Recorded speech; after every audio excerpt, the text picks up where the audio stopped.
Rahul Garg, founder of Meadow Biking, and we have with us the most amazing Dr. Mahendra Mahajan.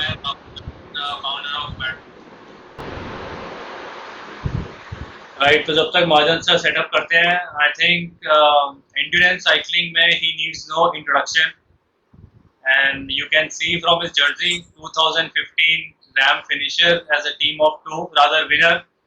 So, Mad Over Biking पे basically we always try and get such great people who inspire us, who motivate us to do better.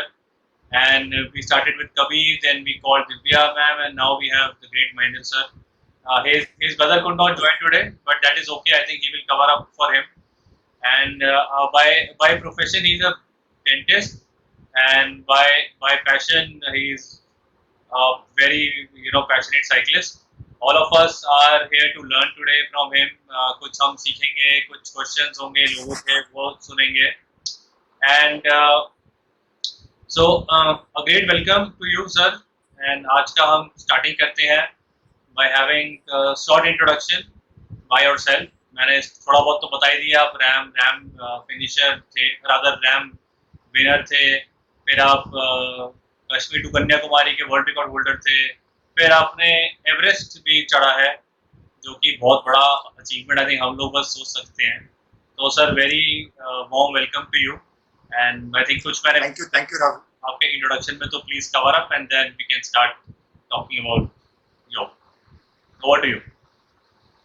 Yeah, thank you Rahul, and thank you Mad Over Cycling for giving me the platform to share my views. So Rahul, how do you want to have a question and then we answer, like how it started or yes, how to go about it? तो sir मतलब first of all I would want to know कि कैसे आपने शुरू किया अपना journey, और मतलब ऐसे 2015 में रैम क्यों करना चाहा. प्लस आप डेंटिस्ट हैं, तो इतना अच्छा प्रोफेशन है, आप वो भी करते हैं, साइकिलिंग भी करते हैं. तो पहले थोड़ा बहुत आपके बारे में जानते हैं कि ये साइकिलिंग का कीड़ा कैसा लगा आपको. Right.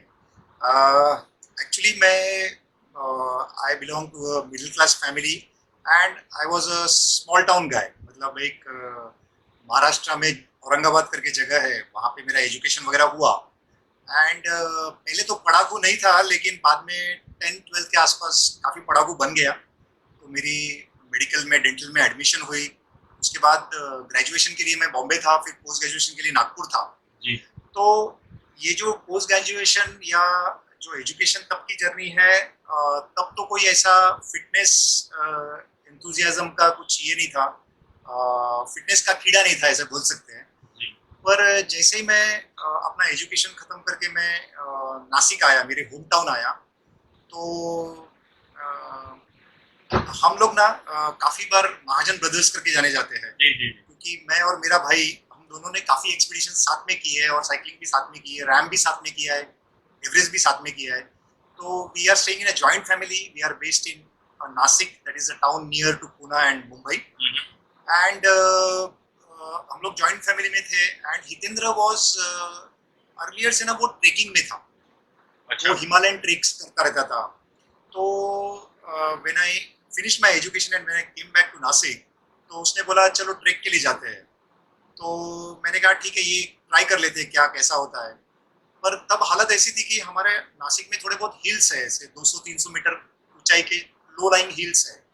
तो हम लोग वहाँ प्रैक्टिस करने जाते थे, चढ़ने जाते थे. तो पहली बार मैं जब गया, वो पूरा हिल चढ़ के गया, तो मेरे मतलब सांस फूल गई थी, प्यास लग गई थी. क्योंकि अपनी बॉडी जो है ना, उसको जब तक आदत ना हो एक्सरसाइज की, तब तक वो सारा चीज़ें डिफिकल्ट लगता है. काफ़ी कोई न्यू साइकिलिस्ट भी होंगे, जो न्यू कमर्स जो मुझे सुनेंगे. तो ये बहुत ज़रूरी है कि हम लोग छोटे छोटे स्टेप्स से शुरू करना चाहिए. अगर आपके आजू बाजू में कोई आपको मिलता है, मैंने 100 किलोमीटर चलाया, 50 चलाया, तो ज़रूरी नहीं कि आप भी तुरंत वैसा करने लगे. तो कोई भी चीज़ या कोई भी एक्सरसाइज की ना, जब तक शरीर को आदत नहीं होती है, जब तक उस तकलीफ की आदत नहीं होती है, तब तक आप बेटर कर नहीं सकते हैं. तो ये बहुत ज़रूरी था. और मेरे भाई ने एक कहा था कि देखो, हम लोग 15 15-20 लोग का ग्रुप था जो जाने वाला था, और जो 10-15 दिन का ट्रैक था हमारा, पिन पार्वती करके हिमाचल में एक ट्रैक था, अराउंड 5,500 मीटर का। तो उसने कहा देखो सब लोग छुट्टी करके आएंगे, हॉस्पिटल्स बंद करके आएंगे और इतने दिन की छुट्टी करेंगे, तो ऐसा ना हो कि तेरे फिटनेस की वजह से वो ट्रैक खराब हो जाए या छोड़ना पड़े। सो अकॉर्डिंगली मैंने थोड़ी मेहनत करना शुरू किया, 10-10 20-20 किलो का वेट लेके मैं ट्रैक्स किया करता था, प्रैक्टिस करते करते करते। तो इस तरह से मुझे हमारे मेरे मेरा जो पहला इंट्रोडक्शन था कोई भी स्पोर्ट्स में, तो वो था ट्रेकिंग। ट्रेकिंग के जैसे हम हमारा रूटीन हो गया था कि हर साल हम एक बड़ा हिमालयन ट्रेक करते थे और उसके लिए थोड़ा फिटनेस मेंटेन करते थे। और उसके बाद दो चीजें साथ में हुई, एक तो मेरा introduction with running and cycling. ये लगभग 2010 की बात है, 2010 की बात है, जब मैं थोड़ा बहुत साइकिल चलाने लगा और रनिंग भी करने लगा, क्योंकि मुंबई मैराथन पास में बॉम्बे है, वहाँ पे मैराथन कंडक्ट होती थी, बहुत लोग भागते थे। तो उसकी प्रैक्टिस भी लगभग 2011 में शुरू हुई और उसी दौरान मैं साइकिल चलाने लगा। अच्छा। साइकिलिंग जब स्टार्ट हुआ तो भाई और मैं साथ में जाते थे। यहाँ से त्रिम्बकेश्वर करके एक ज्योतिर्लिंग आपने सुना होगा, 30 किलोमीटर पे है जी। वहां हम जाते थे, नाश्ता करते थे, चाय पीते थे और वापस आते थे। तो फर्स्ट टाइम जब ये 60 किलोमीटर किया तो वो ऐसा काफी स्ट्रेनस लगा कि भाई ये कैसे लोग इतना चला लेते हैं, कि 30-60 किलोमीटर में 2 दिन के लिए पैर दर्द होने लगे। पर जैसे मैंने बताया, आप नेक्स्ट वीक वही एक्टिविटी फिर से करो और उसके बाद भी करो तो आपको ईज मालूम पड़ेगा, धीरे धीरे आपके मसल्स वैसे वैसे डेवलप होते जाएंगे, उस एक्टिविटी के लिए वो ट्रेन होते जाएंगे। तो ये था कि लीजर साइकिलिंग का ये दौर था। और 2011 अभी 5 जून को हमने वर्ल्ड एनवायरनमेंट डे सेलिब्रेट किया। 2011 का वर्ल्ड एनवायरनमेंट डे था और हितेंद्र ने एक रैली ऑर्गेनाइज की थी 150 किलोमीटर की, अच्छा। From Mumbai to Nashik. That was a save environment gain health करके ना, डॉक्टर्स की रैली ऑर्गेनाइज की थी। अब उसमें चैलेंज ये था कि 150 किलोमीटर आपको साइकिल चलाना है दिन भर में। तो उसके लिए अब जब प्रैक्टिस करते हैं, जैसा अपना आपके पास जैसा आप टारगेट रखते हो ना, उस तरह से आप एफर्ट्स लगाते हो। टारगेट जितना बड़ा हो उतना आप एफर्ट्स करते हो। तो तब मेरे लिए टारगेट क्या था कि 150 किलोमीटर दिन भर में चलाने को आना चाहिए। इसके लिए मेरी my body should be prepared at least to कि 100 किलोमीटर में कंफर्टेबली करना चाहिए। तो धीरे धीरे 30 का 50, 50 का 100, बार बार आप 100 करो तो आपको एक दिन में 150 कर लेते हो आप। तो that was the first my introduction to long distance cycling in 2011। फिर एक हमने सुना कि भूटान कंट्री में ना एक टूर ऑफ द ड्रैगन करके रेस होती है। अच्छा। डेथ रेस जिसको कहते हैं ना, डेथ रेस कहते हैं, and it is considered as world's toughest single day mountain bicycle race, जो सिर्फ 268 किलोमीटर की है, लेकिन इसमें आपको 4 पासेस क्रॉस करने होते हैं और टोटल एल्टीट्यूड गेन जो होता है वो 8,000 मीटर का है। अच्छा। तो आप सोचो कि 16 घंटे में आपको 8,000 मीटर्स का एल्टीट्यूड, जो एवरेस्टिंग आजकल जो पॉपुलर हो गया ना, एवरेस्टिंग करते हैं लोग, साइकिल पे करते हैं या स्टेयर चढ़ के करते हैं। तो ये एक तरह का एवरेस्टिंग हमने 2012 में किया। 2012 में ये जो रेस होती है टूर ऑफ द ड्रैगन, मैं रिकमेंड करूंगा जो भी जिसको क्लाइंबिंग अच्छा लगता है, जिसको नेचर अच्छा लगता है, जिसको हिमालयन ब्यूटी अच्छी लगती है, तो डेफिनेटली जाके ये भूटान में, ये कंट्री भी बहुत अच्छा है, बहुत साफ सुथरा है, तो ये पार्टिसिपेट करना चाहिए। It is quite tough. करवाता कौन है ये? ये भूटान ओलंपिक कमेटी कंडक्ट करती है। अच्छा अच्छा अच्छा। ये गवर्नमेंट बॉडी है, भूटान की गवर्नमेंट बॉडी है जो कंडक्ट करती है।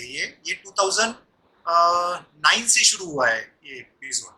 और हमने सुना था कि वहां के प्रिंस ने भी ये राइड किया था। अच्छा। तो हमने सोचा जो प्रिंस ऐशो आराम में रहता है वो भी इतना एफर्ट्स डालता है, तो हमारा टारगेट बन गया है कि 2012 सितंबर में हमको tour of the dragon complete करना है।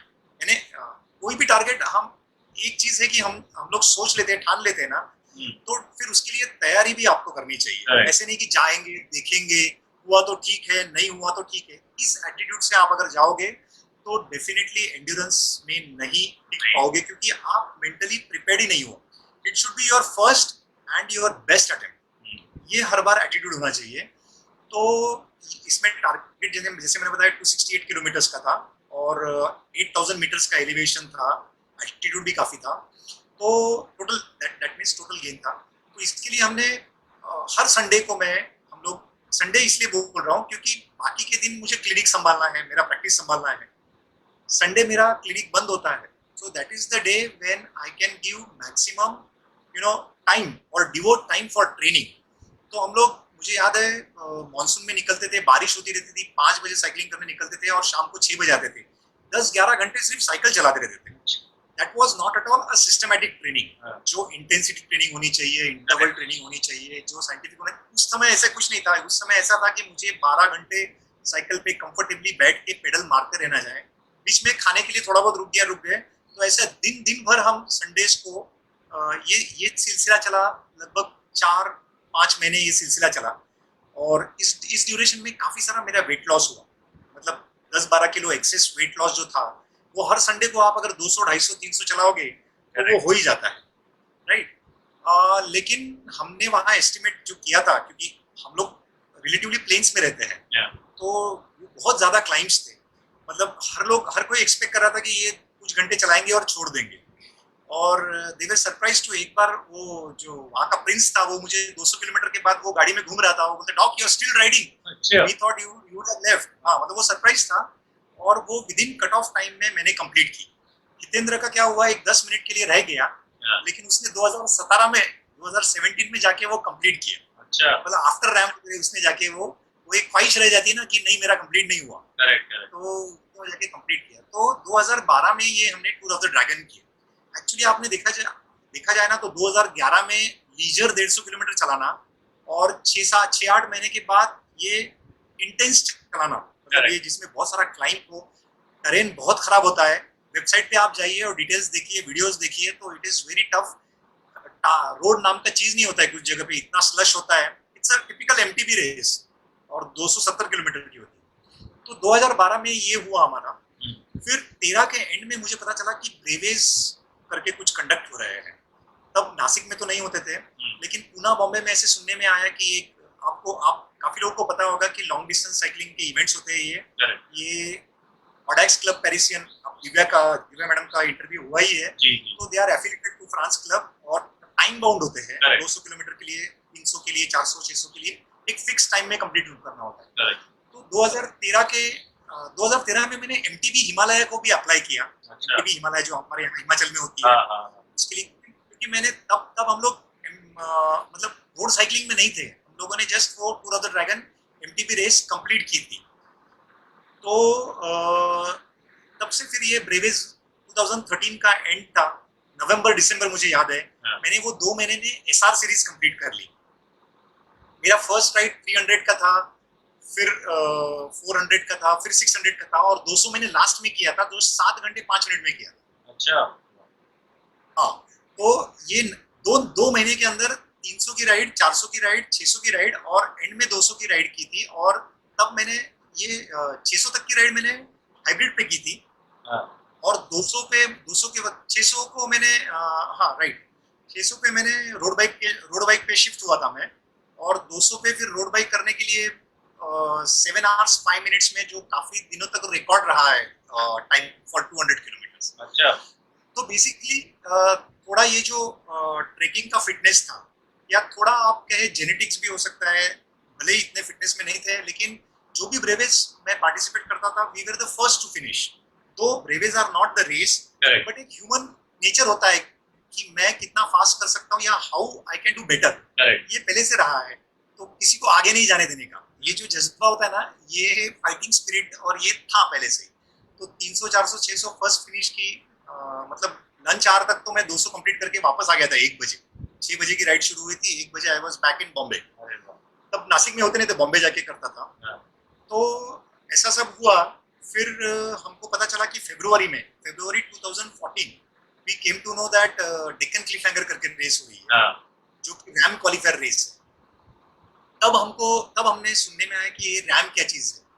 तो हमने पढ़ा कि 5000 किलोमीटर की है, from west coast to east coast, इतनी लंबी रेस है, उसमें क्रू लगने वाला है। पहले तो 5000 किलोमीटर सोच के ही आदमी कि ये this is not our cup of, ये हर किसी का ये डेफिनेटली ये एटीट्यूड होता है। तो हमने सोचा कि इसकी एक क्वालिफाइंग रेस है, तो अगर रैम ही करनी नहीं तो क्यों क्वालिफाई करना है, क्योंकि क्वालिफाई करने के लिए भी पुणे से गोवा साइकिलिंग चलाना है, साइकिलिंग चलाना ठीक है, एक्सपेंसेस भी रहते हैं क्योंकि आपको बिल्कुल you need a vehicle, you need a follow vehicle, you need crew members, सब खर्चा होता है.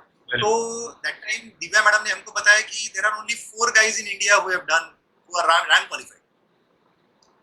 सो दैट कॉट आवर अटेंशन. ये भाई अब तो हम 4 लोग करेंगे ही अभी तक इंडिया में करेंगे कि जिन्होंने रैंक क्वालिफाई किया है. तो रैंक का छोड़ो, क्वालिफाई तो करते हैं. कहीं तो अपनी गिनती जो है वो 5-10 लोगों में होगी, बिल्कुल पहले लोगों में.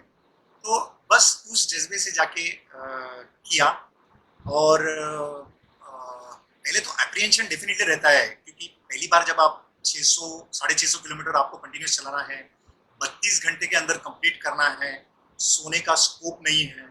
लेकिन एक अच्छा हुआ कि मेरे पहले 500 किलोमीटर जो है ना वो 20 घंटे में हो गए थे. 500 किलोमीटर में 20 घंटे में होने के बाद मैंने सोचा अभी 150 किलोमीटर है और 12 घंटे है, बहुत टाइम है. तो तब मैंने एक ब्रेक लिया 1 घंटे का. और उसके बाद हालांकि वो अब मैं बताऊंगा कि वो ब्रेक लेना नहीं चाहिए. वो सिर्फ 15-20 मिनट आप स्ट्रेच करो और निकलो, क्योंकि थोड़ी बॉडी ठंडी हो जाती है और टाइम भी लगता है. तो पर तब बताने वाला कोई नहीं था. वी वर एक्सपेरिमेंटिंग, हमारे अपने हिसाब से कर रहे थे. तब मैं उस रेस में सेकंड आया, हितेंद्र थर्ड आया और हम रैम क्वालिफाइड साइकिलिस्ट बन गए. और उसके बाद ये था कि अभी काफ़ी सारे हमारे फ्रेंड सर्कल है जो हमें सपोर्ट करते हैं, मोटिवेट करते हैं. उन्होंने सबने कहा कि आपने रैम क्वालिफाई किया है तो आगे का भी सोचो क्या कर सकते हो. और तब मार्च में 1000 किलोमीटर की ब्रेवी थी, दिल्ली वाघा बॉर्डर दिल्ली. अच्छा so that was I think third edition, जिसको आपको मालूम है कि 75 आवर्स अलॉटेड होते हैं. मैंने वो 61 आवर्स में कंप्लीट की थी. और I was the first one two finish that 1000 kilometres. ऐसा बोलना एक्चुअली ब्रेवे कल्चर में ऐसा नहीं बोलना चाहिए कि मैंने फर्स्ट फिनिश की. लेकिन उससे क्या होता है ना कि आप अगर 14 घंटा बिफोर टाइम फिनिश कर रहे हो तो आप में और करने का पोटेंशियल है. ऐसा अपने को जो चीज 75 आवर्स में करनी थी वो 61 में कर रहे हो. तो ठीक है, फिर आपने तो उसको रेस की तरह ही ट्रीट करा ना. वो फॉर्मेट जैसा है वो तो है, बट आपको लगा कि मेरे को तो फर्स्ट आना है बस, तो भाई. नहीं देखो, ऐसा जरूरी नहीं है क्योंकि सेकंड नाइट को हमने ना लुधियाना में चेक इन कर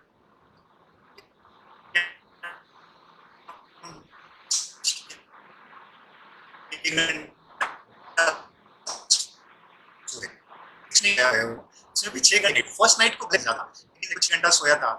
और ऐसा नहीं, मतलब एक कोशिश रहती थी जरूर कि ऐसा जुनून तो नहीं रहता था. लेकिन हितेंद्र भी था और आपको मोहिंदर सिंह भरज करके काफी सीनियर साइकिलिस्ट है, प्लस इयर्स के है और हमारे साथ वो 1000 किलोमीटर की साइकिलिंग की थी.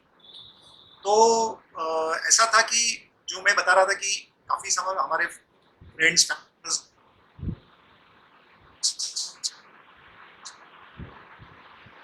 उन्होंने कहा कि pick of RAAM for RAAM का जब थोड़ा किया तो पता चला कि सोलो कैटेगरी में जो है वो बाद में आपको करना है. और जो टीम ऑफ 2 है वो 9 डेज स्टार्टेड होती है.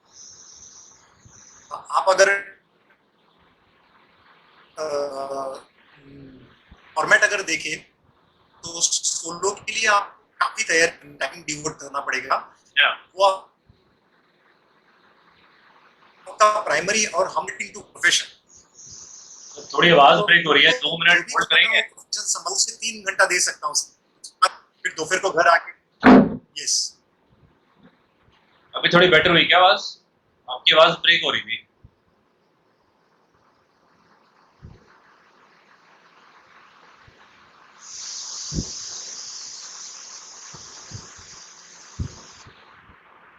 हेलो,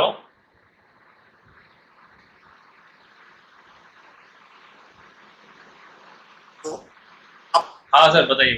अभी आ रही है आपको मेरी आवाज? हाँ राइट. तो सर मेरे को ये बताइए, जैसे कि अभी हम अभी मतलब आपने इतने साइकिल तो चला ली, आपने एमटीबी से शुरू करा, फिर आपने रोडीज पे आए. थोड़ा आप लोगों को बताएंगे कि इक्विपमेंट के बारे में आपके थॉट्स क्या थे, और मतलब किसने आपको गाइड करा, या आपको क्या लगा कि कौन सी बाइक लेनी चाहिए, या कौन सी बाइक अगर किसी को शुरू करना है तो कौन सी बाइक से शुरू करे, और मतलब बेसिकली थॉट प्रोसेस क्या होना चाहिए? बाइक के बारे में थॉट प्रोसेस ये होना चाहिए कि आप किस एज ग्रुप को आपको रेसिंग करना है या एंड्योरेंस करना है, पहले ये डिसाइड करना चाहिए कि आपका एज है रेसिंग का या बच्चों को करना है, तो रेस रेस ज्योमेट्री की बाइक लेनी चाहिए। अच्छा, अगर आपको लंबा चलाना है, लॉन्ग डिस्टेंस चलाना है, तो आपको एंड्योरेंस ज्योमेट्री की साइकिल लेनी चाहिए। ये I am talking about road bike only now. Road bike. Road bike में ये कैटेगराइजेशन बहुत जरूरी है। सेकंड चीज जो आपकी गलत नहीं होनी चाहिए वो है फ्रेम साइज। हर साइकिल कंपनी, मैन्युफैक्चरिंग कंपनी आपका हाइट और आपका इनसीम लेंथ, मतलब आपका लेग लेंथ, बिल्कुल। इसके ऊपर आपको रिकमेंड करती है बाइसिकल। सो ये बहुत जरूरी है कि आप अच्छे एक्सपर्ट को दिखाएं या खुद स्टडी करें। आप गूगल करके समझ भी सकते हैं प्रोसेस को। आपको इनसीम लेंथ और खुद का हाइट के हिसाब से आपको ट्राई करना चाहिए। अगर आप बॉर्डर लाइन पे हो तो मैं कहूँगा कि लार्जर फ्रेम साइज पे नहीं जाना चाहिए, एक साइज छोटे पे जाना चाहिए। अच्छा, क्योंकि जितना लंबा लार्जर फ्रेम साइज होगा ना, उतना आपका डिस्टेंस, सीट टू हैंडल का डिस्टेंस बढ़ जाएगा और आपको झुकना पड़ेगा।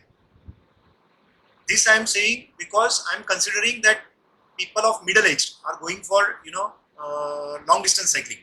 आपको ज्यादा समय तक बैठना है तो आपको कंफर्टेबल होना बहुत जरूरी होता है। बिल्कुल।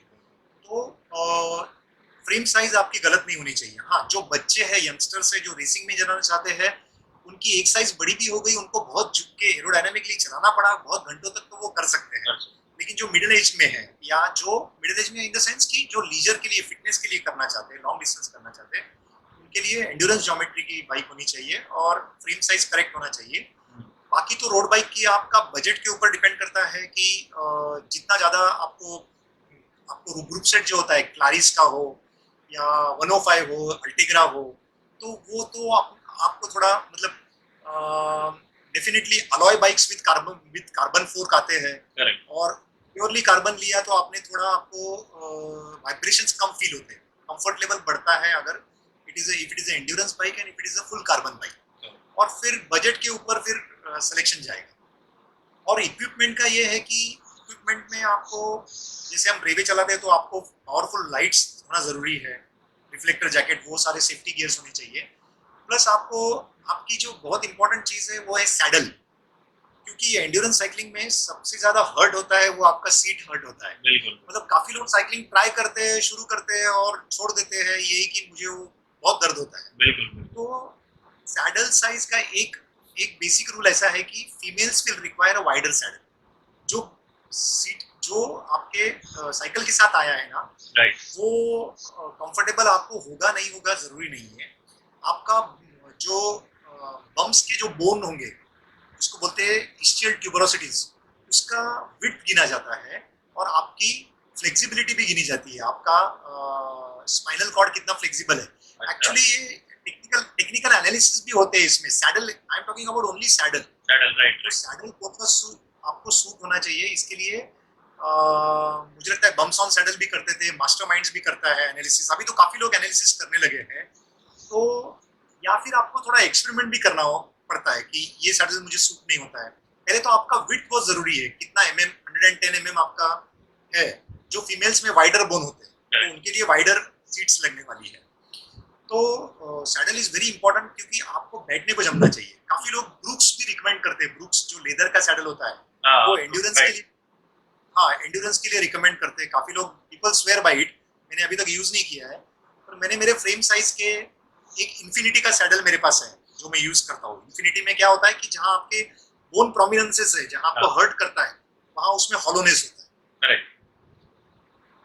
या फिर अगर इसके बारे में ज्यादा डिटेल्स आपको चाहिए होंगे तो मेरा नंबर आप बाद में आपके ग्रुप के साथ शेयर कर सकते हो। तो ये छोटे छोटे पॉइंट्स होते हैं। बिल्कुल। तो ये हो गया इक्विपमेंट। और आपको पैडेड बिप शॉट्स हम यूज करते हैं। पैडेड बिप शॉट्स में भी आपको एंड्योरेंस के लिए आते हैं, कैस्टिली के अच्छे आते हैं, एसवर्क्स के अच्छे आते हैं। पर हर जगह ये भी है ना कि बजट भी आपको देख के आप जो कंफर्टेबल है वो आप ले सकते हैं। बिल्कुल। और कोई आपका स्पेसिफिक फॉर इक्विपमेंट? हाँ, हमको इस बारे में जो गाइड किया वो बहुत इंपॉर्टेंट एस्पेक्ट है कि जब तक हमने रैम क्वालिफाई किया था और जब तक हमने 1000 का ब्रेवे चलाया था, तब हम टेक्निकली साउंड नहीं थे साइकिलिंग के बारे में, ना ही as a equipment, neither as a training aspect. Training aspect में भी हम साइंटिफिक नहीं थे। हम सिर्फ मेंटली स्ट्रांग होने की वजह से कर लेते थे। और डेफिनेटली फिजिकल भी फिटनेस मैटर करता था, लेकिन ये सारों चीज़ों में हमको जो हमारी जो शेपिंग की गई है वो उसके लिए बहुत बड़ा योगदान जो रहा है वो हमारे कोच जो है मितेन ठक्कर, जो साइक्लोजिल ट्रेनिंग के नाम से वो ऑनलाइन ट्रेनिंग भी करते हैं। मतलब अच्छा, आप डिस्टेंट भी दिल्ली में भी आप हो तो दिल्ली में भी आप उनसे ट्रेनिंग चार्ट बना सकते हो और टेक्निकल क्या नाम है मतलब सर हमको। उनका, एक बार दोबारा बताएंगे क्या लोगों के लिए? राइट, उनका नाम है मितेन ठक्कर। नितिन ठक्कर। हाँ हाँ जी, वो बॉम्बे में बेस्ड है और साइक्लोजील नाम से उनकी कंपनी है। फेसबुक पेज भी साइक्लोजील नाम से ही है। तो he was himself a national level cyclist अच्छा, and he was into racing for his life and now he is into coaching, full time coaching। बहुत सारे लोग उनके पास कोच करते हैं। मैक्सिमम बच्चे जो होते हैं वो स्प्रिंट रेसिंग के लिए करते हैं, और जब से थोड़ा महाजन ब्रदर्स रैम और ये हुआ तो फिर एंड्योरेंस साइकिलिंग और काफी लोग ब्रेवेज चलाने लगे, वो भी उनको ज्वाइन किया है। हाँ, तो बेसिकली कि आपकी इंटेंसिटी, आपकी एंड्योरेंस और आपकी स्पीड तभी बढ़ेगी, आपकी एंड्योरेंस तभी बढ़ेगी जब आपकी इंटेंसिटी और स्पीड बनेगी बढ़ेगी। सो ये प्रिंसिपल बहुत जरूरी होता है, वेदर इट इज रनिंग और वेदर इट इज साइकिलिंग। आपको जब तक टेम्पो रन्स नहीं करोगे, आप स्प्रिंट रन्स नहीं करोगे, या इवन साइकिलिंग में भी आप छोटे छोटे स्पर्ट्स 20-20 मिनट्स के नहीं करोगे या एक एक घंटे के सस्टेन्ड एफर्ट नहीं करोगे, तो एक स्पीड पे आप निकले और उसी स्पीड से करते रहे तो इससे आपकी इम्प्रूवमेंट नहीं होगी। हाँ, आपके मसल्स इस तरह से डेवलप हो जाएंगे कि आप घंटों घंटों चला सकते हो, लेकिन जब तक आप स्पीड नहीं बढ़ाओगे। सपोज मैं अगर 1 घंटा 40 का स्पीड से चलाता हूँ करेक्ट, फॉर एग्जाम्पल, तो अगर मुझे कहा गया कि 30 से चलाओ तो मैं 30 से घंटा घंटा चला सकता हूँ, क्योंकि मेरी बॉडी इस तरह से अडेप्ट हुई है, मेरे लंग्स, मेरा हार्ट, मेरे मसल्स इस तरह से ट्रेंड है कि मैं 40 आराम से 40 के स्पीड से 1 घंटा सस्टेन करता हूँ। तो मुझे अगर उसका 2/3 ऑफ द एफर्ट लगाना है, मतलब 66% या 70% एफर्ट में चलाना है, तो आई कैन प्रोलॉन्ग दैट। तो ये बहुत सिंपल सा मैथ्स है इसके पीछे कि मुझे अगर रैम में 25 का एवरेज स्पीड से चलाना चाहिए, चलाने को अगर if I am going to require that मैं 25 से चलाना ही चाहिए, तो मैं 35-37 की स्पीड से 2-4 घंटा आराम से चला लेना चाहिए। तो जब तक आपकी स्पीड नहीं बढ़ेगी, तो इसमें नितेन सर का बहुत बड़ा योगदान रहा है। हमने 9 महीना, जैसे 9 months is considered as a gestation period, मतलब बच्चे को जन्म लेने के लिए, हाँ, वैसे एक रॉ साइक्लिस्ट से एक फाइन साइक्लिस्ट बनने में हमको 9 महीने का टाइम लगा। दिस इज प्री रैम, मैं बोल रहा हूँ रैम को जाने से, अमेरिका के पोस्ट पे उतरने से पहले my speed was as good as national cyclist in India. अच्छा, इट हैड बिकम, बिकॉज हमने 9 महीना क्या किया है कि नितेन सर ने जो ट्रेनिंग दिया है वो ट्रेनिंग को सिस्टमैटिकली, रोज सिंसियरली, डेडिकेटेडली, कितना भी थका हो कुछ भी हो, करना है। फॉलो करने का। या आप फीडबैक दे सकते हो, कोच को बोल सकते हैं ये वीक जरा ज्यादा इंटेंस हो गया, अगला वीक थोड़ा कम कर सकते हैं। हाँ, हाँ, पर जिस चीज का आपको हाफ नॉलेज है ना, हाफ नॉलेज इज डेंजरस। बिल्कुल, I agree. You should have a faith in somebody, right. अगर डॉक्टर के पास भी आप जाते हो ना, तो आप अपना गूगल का नॉलेज लेके जाओगे और डेंटिस्ट के पास जाओगे, मुझे ये काम कराना है, तो that is not good. You should have faith and the person should be sincere. Like our coach was taking a lot of effort, so we knew that he's taking effort, so we did not put our head into it, Correct. right। इस तरह से हमने और एक बहुत important बात है कि उन्होंने हमसे पूछा कि आप रैम तो करना चाहते हो, लेकिन आपको आपकी मेडिकल प्रैक्टिस भी करनी है, तो कैसा टाइम दे पाओगे।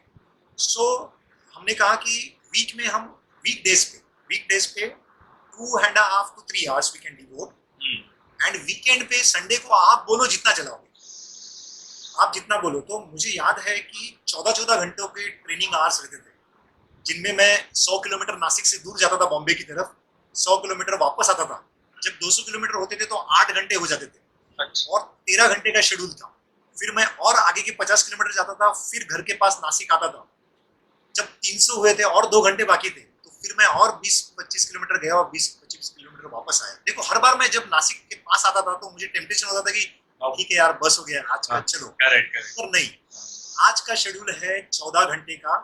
कितना किलोमीटर क्लॉक कर सकते हो? 350 किलोमीटर क्लॉक करते थे संडे को। और जो हमारे पास में एक घाट है, कसारा घाट जिसको बोलते हैं, घाट है, एक अच्छा स्टीप क्लाइंब है, 7.5 किलोमीटर का है, लगभग 500 मीटर का गेन है उसमें, 400-500 मीटर का गेन। तो वो 5-5 बार हम लोग का कोई संडे को ऐसा रहता था, इंटेंस रहता था कि 5 राउंड्स करने के हैं घाट के। और उसमें मितेन सर ये भी करते थे कि उनके जो स्प्रिंट साइकिलिस्ट है बॉम्बे के, वो भी लेके आते थे हमारे साथ, उनसे रेस लगाते थे। अच्छा।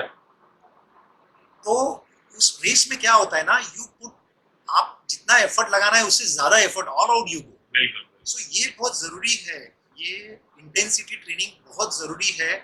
आपको रैम में उस वैसा नहीं चलाना है, आपको वो स्पीड से और वो इंटेंसिटी से चलाना ही नहीं है, आपको रैम में सस्टेन चलाना है, सस्टेन।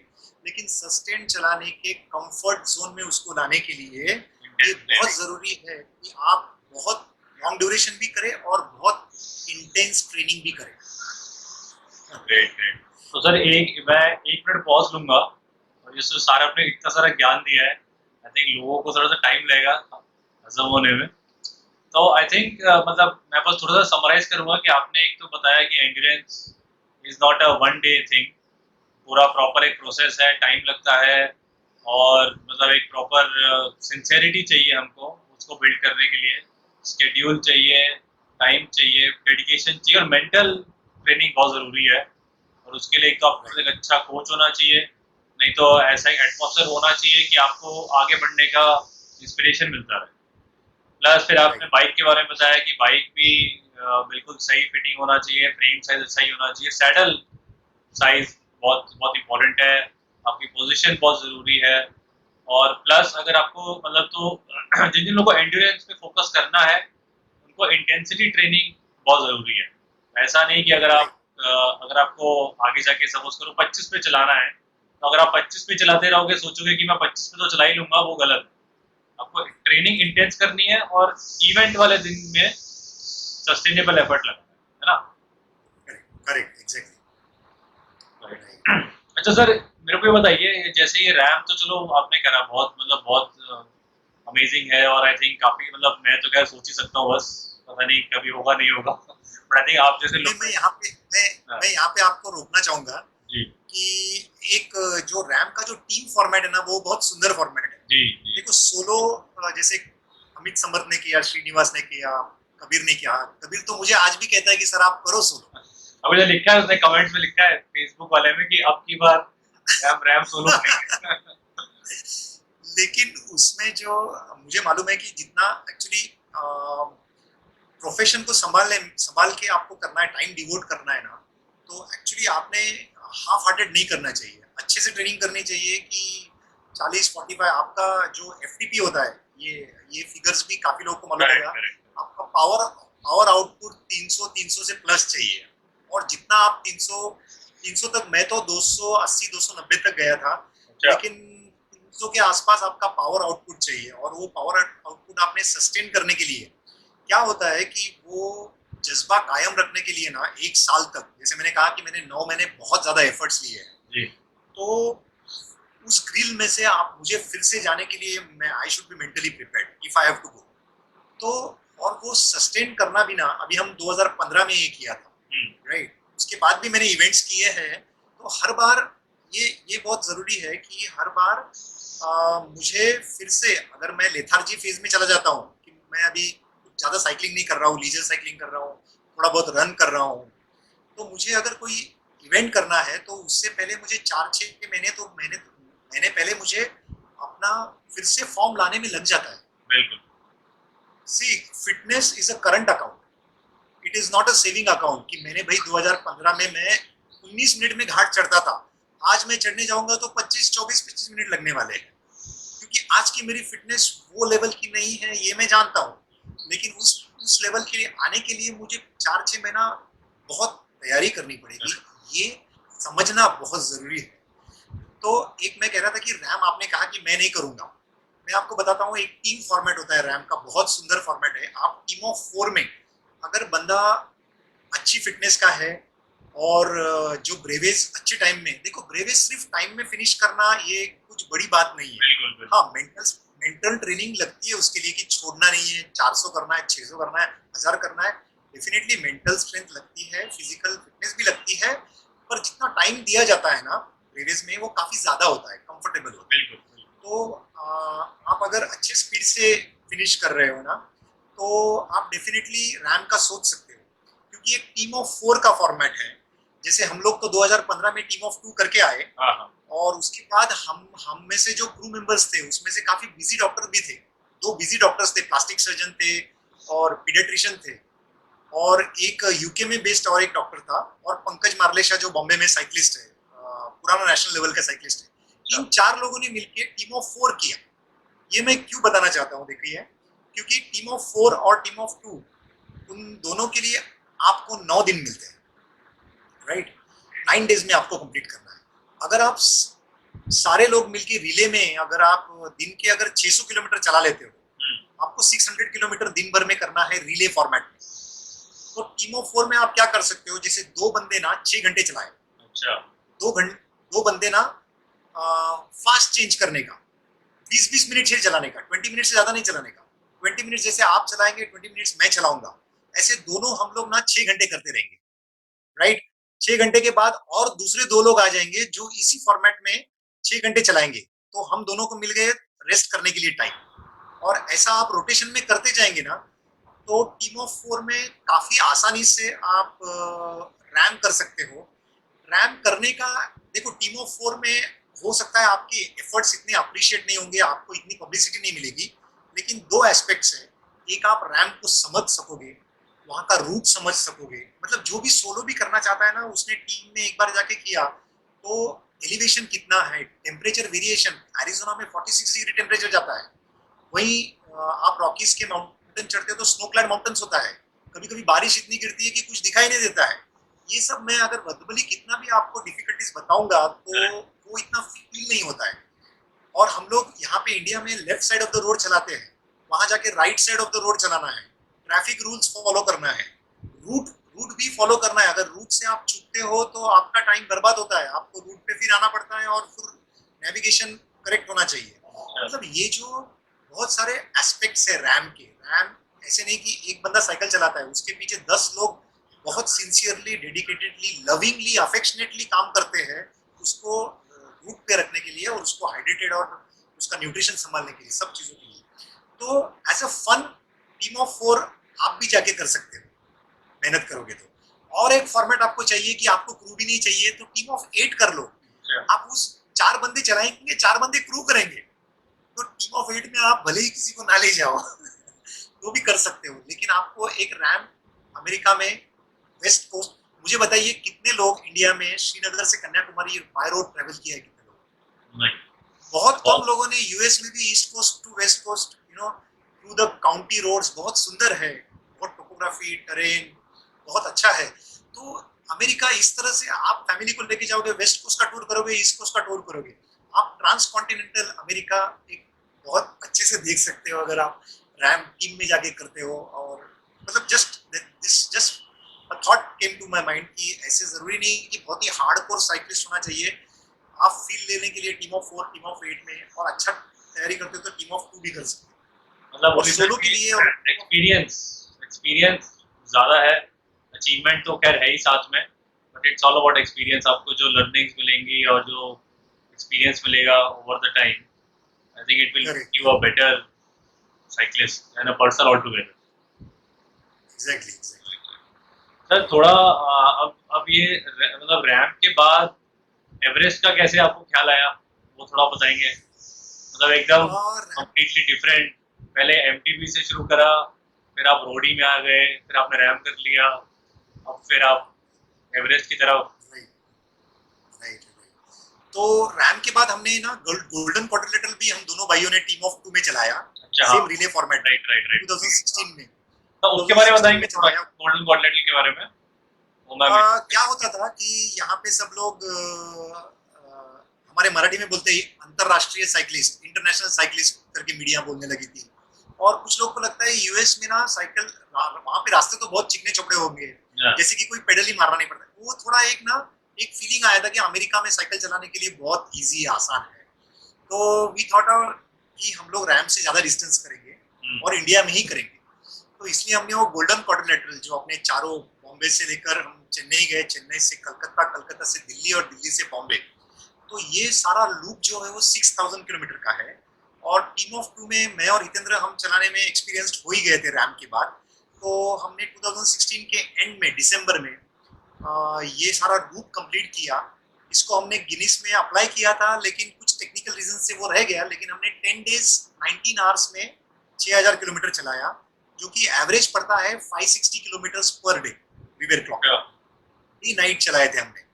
और इस ये दिसंबर यानी काफी सर्दी का मौसम था, तो स्पेशली कलकत्ता टू दिल्ली और दिल्ली टू जयपुर यहाँ तक बहुत ठंड रहती थी रात को। और एक जगह तो इतना फॉग था कि कुछ विजिबिलिटी नहीं थी, बनारस और इलाहाबाद के बाद। तो ये हो गया 2016 का इवेंट हुआ था ये। फिर और 17 क्या में आपने मैंने सारा थोड़े सारा बहुत खुद से ऑर्गेनाइज करा था या किसी के हाँ, घर करा था? नहीं नहीं नहीं नहीं, खुद से ही? We just required. हाँ, हम लोग को मालूम था हम दोनों को चलाना है। 3 गाड़ियां लगती है।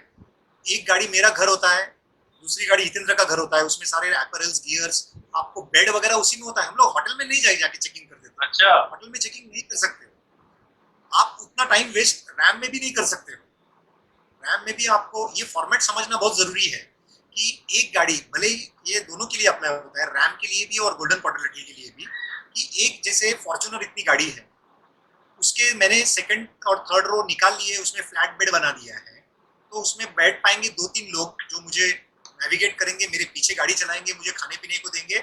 और एक बेड बन गया उसमें, और उसमें ड्रावर्स भी लगा दिए हमने। अच्छा। ड्रावर्स इसलिए लगा दिए, कितने सारे चीजें आपको, ग्लव्स अलग अलग लगने वाले हैं, फुल ग्लव्स लगने वाला है, हाफ लगने वाला है, आपको गॉगल लगने वाले हैं, आपको हेलमेट 2 लगने वाले हैं।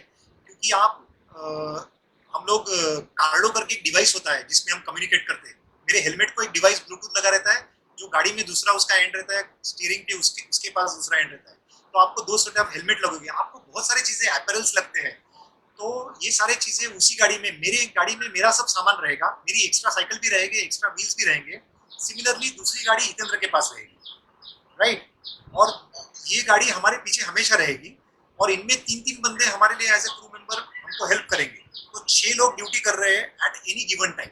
तो उन 6 को रिप्लेस करने के लिए 12 घंटे के बाद दूसरे 6 लोग नए आएंगे जो टेक ओवर करेंगे, और जो ऑलरेडी ड्यूटी कर चुके हैं वो थर्ड व्हीकल जाके आगे जाएंगे 150-200 किलोमीटर, और कोई होटल में चेक इन करेंगे, फ्रेश होंगे, और हमको जो सामान लगने वाला है वो जमा करके लेके आएंगे। तो उनके लिए भी बहुत टायरिंग होता है ये, कि 12 लोग काम करते हैं हम दोनों को रास्ते पे रखने के लिए। तो वो एफर्ट्स भी बहुत ये होता है। और हमको जब भी सोना है तो रात को हम लोग 4-4 घंटे का टर्न्स ले लेते हैं।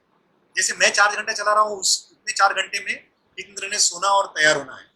तो हार्डली जो नींद मिलती है ना, वो 2.5-3 घंटे की मिलती है। तो सर इतनी नींद हो जाता है क्या? इतनी नींद से मतलब मिल जाता है रेस्ट या जो भी रिकवरी चाहिए बॉडी को? हो जाता है, हो जाता है। 3 घंटे से ज्यादा नींद हमने ना रैम में ली है, ना गोल्डन क्वाड्रिलेटरल में ली है। 3 से 3.5 मतलब ऐसे मैक्सिमम हो गया तो एक्स्ट्रा फटीग और ये सब नहीं होता कि मतलब इतना ज्यादा थक गए कि ज्यादा चलाने के नहीं मिले ताकत आगे? इनका तो सारा डाटा भी हमारे पास है। 11 से 12,000 कैलोरीज बर्न होते रोज के। तो आपको 11 to उतना 12,000 खाना खाना है, कैलोरी। फिर आपको उतना उसको रिकवर करना है, सोना भी मांगता है कि उतना कुछ तो सोए। देखिए, उतना खा ही नहीं सकते आप। अच्छे। वेट लॉस तो होना ही है, उतना खा ही नहीं सकते। पर आपको हाइड्रेटेड और न्यूट्रिशन रखना है। आपको अगर उसमें उसका जुनून जुनून है ना, अगर उसका सवार है कि मुझे ये करना ही है, तो आपको 3 घंटे में आपकी नींद खुल जाती है, राइट। तो ये हो गया जैसे 2016 का इवेंट। फिर 18 में मैंने श्रीनगर कन्याकुमारी वो सोलो चलाई मैंने। श्रीनगर से कन्याकुमारी जो गिनीज को अप्लाई किया था, जी जी। जो फर्स्ट टाइम मैंने किया था, जब 12 डेज अलॉट किए थे। उसमें इवेंटफुल ऐसा था कि मुझे थोड़ा नी पेन हुआ उसमें, उसकी वजह से मैं स्लो हो गया, स्लो होना पड़ा मुझे। और मेरे गाड़ी का एक्सीडेंट मध्य प्रदेश में ऐसा हुआ कि मेरी फॉर्च्यूनर टोटल लॉस हो गई। हमारी पार्क्ड व्हीकल को स्मैश हुआ। ओ। तो वो पूरी रात एफआईआर दर्ज करने में और सब उसमें ही गई, हमारी किसी की नींद नहीं हुई। और उसके बाद एक ही गाड़ी लेके हम आगे चले। लेकिन उस ट्रॉमा में से बाहर आना भी बहुत जरूरी था। इसके ऊपर एक डॉक्यूमेंट्री बना रहा हूँ मैं, तो आपके साथ जरूर शेयर करूंगा, which will be only Kashmir to Kanyakumari का। वो जो था वो 10 डेज 9 आवर्स में कंप्लीट हुआ। और एक्चुअली 2018 के आसपास ही मेरा और हितेंद्र का जो हमारा पहला प्यार था ट्रेकिंग का, हाँ, उसमें जिसको जिसको हिमालय से प्यार होता है ना, उसके लिए माउंट एवरेस्ट भगवान होता है। तो हमेशा से ही हमारा ऐसा रहा है कि ठीक है, एंड्योरेंस साइकिलिंग में what is the toughest? RAM is the toughest, तो कर लेट्स गो फॉर रैम। कर दिया। तो कर लिया। हाँ, लेकिन कर लिया है, ठान लिया, तो फिर आपको मेहनत बहुत करनी है, वो मेहनत में पीछे नहीं हटना है, वो बहुत जरूरी बात है। अब मुझे एक लगता था कि मेरा नाम गिनीज वर्ल्ड रिकॉर्ड में किसी में चाहिए, जैसे हमने गोल्डन क्वाड्रिलेटरल के वक्त भी अप्लाई किया था, लेकिन टेक्निकल रीजन से कुछ नहीं हुआ वो। लेकिन एक वो ख्वाहिश रह गई थी कि यार गिनीज में नाम नहीं है, तो श्रीनगर कन्याकुमारी कर लिया, राइट। तो वो ख्वाहिश इतनी आपकी स्ट्रांग होनी चाहिए कि जिसके लिए आप सिंसियरली मेहनत करें, वो बहुत जरूरी है। सिंसियरिटी रखे, डेडिकेशन रखे, डिवोशन रखे, तो वो बहुत जरूरी था। तो जैसे ये एवरेस्ट की बात हुई, तो एवरेस्ट के लिए हमको, हमारा देखो, जब आप इतनी साइकिलिंग करते हो ना, आपका हार्ट्स और लंग्स तैयार हो जाते हैं, आपके मसल्स भी बहुत तैयार हो जाते हैं। आपको इवेंट स्पेसिफिक ट्रेनिंग करनी है। मतलब मुझे एवरेस्ट में क्या करना है, तो वजन उठा के पहाड़ियाँ चढ़नी है। तो हमने 3-4 महीने क्या किया, 3-4 महीने ही बता रहा हूँ, 3-4 मंथ्स ही मैंने 20-22 किलो का वजन लेके मैं कभी 200 मीटर की पहाड़ी चढ़ता था, तो कभी 500 मीटर की पहाड़ी चढ़ता था। अच्छा। और ये भी लगातार करते रहना है आपको। तो आपके क्या हो गया, आपका एक बेसिक फिटनेस स्टैमिना है, लेकिन जो मसल्स क्लाइंबिंग के लिए यूज होने वाले हैं, उनको बिल्ड उनको आपने ट्रेन कर दिया, उनको आपने ट्रेन कर दिया। तो एक बहुत अच्छी बात हमको सूझी, मतलब हितेंद्र का आइडिया था कि हम लोग साइकिलिस्ट करके जाने जाते हैं, तो एवरेस्ट चढ़ने वाले दुनिया भर के लोग क्या करते हैं, काठमांडू को फ्लाइट लेके आते हैं। हमने सोचा क्यों ना ये एक्सपीडिशन सी लेवल से शुरू करें, मतलब बॉम्बे के gateway of India, zero sea level से शुरू करके और साइकिल चला के गए थे? इसका नाम, साइकिल चला के गए थे? साइकिल चला के गए, या वाह। बॉम्बे से काठमांडू हम साइकिल चला के गए। वाह, मजा आ गया तो सुन के। 2500 किलोमीटर की जर्नी थी। हमारे लिए रिले में चलाना बहुत बड़ी बात नहीं थी, लेकिन बहुत जरूरी बात यह थी कि जो सीपीआर होता है, कार्डियो पल्मोनरी रिससिटेशन, इसको हमने काफी जगह पे इसके ना प्रोग्राम्स कंडक्ट किए। फोर्स मोटर करके जो बॉम्बे का ग्रुप है, उन्होंने पुणे का जो फोर्स मोटर्स करके, जो उन्होंने हमको काफी मदद किया इस हाँ, पूरे इसको कंडक्ट करने के लिए। और साइकिलिंग करके हम काठमांडू पहुंचे, तो वहां पे भी थोड़ा माहौल बन गया था कि कोई दो ब्रदर्स है जो एवरेस्ट करना चाहते हैं और बॉम्बे से साइकिलिंग करके आए।